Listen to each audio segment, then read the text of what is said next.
American Century is a record label company that has really peaked and been brilliant and is going through a bit of a lull and really needs a pick-me-up. It needs a complete refresh.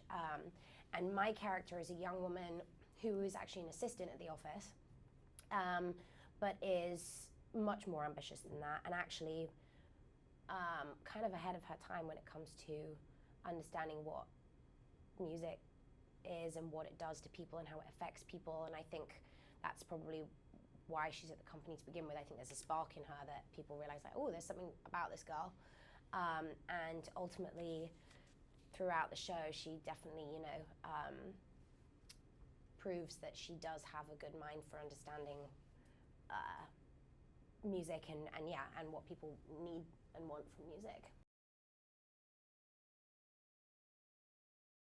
You know, the music was so revolutionary during the 70s because we'd come from this kind of hippie world, free, like, ooh, folk music, where everyone was kind of, on LSD and smoking a ton of pot, and it was like, ee, and then it was kind of this, boom, this generation of kids whose parents were from the 50s and 40s, and they were kind of these uptight, straight-laced parents, and these, kids in their 20s turning around being like, I don't want to be a part of this. I don't like what's happening with the world today, so I'm going to scream and shout about it, and I'm going to tell you how I feel. Mm-hmm. And that was revolutionary. It really was kind of this huge revolution that happened. And I think, all of those things are very much shown in this TV show, and I think that's why it was such an interesting and visceral era, the 1970s, all over the world, Yeah.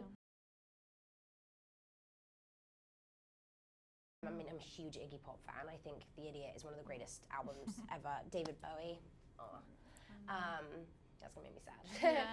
Yeah. I love the Rolling Stones. I love them. I love the Modern Lovers. I think there's so many bands from that time that you just, and then you start moving into punk, which obviously that's happening it's starting to happen in the show.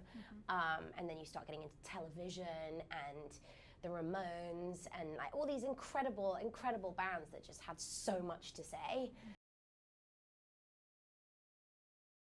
I would ask him anytime, I think that was the great thing too about the team behind us, is we had Martin Scorsese and Mick Jagger, two people that really lived through the 70s and really were so, Marty, his love of music, especially from that time, it's magical. You can sit and talk about albums and films with him for hours and hours and hours, and I think, that's so great to have that team backing it that you can ask any question to, and you don't have to be like shy about it.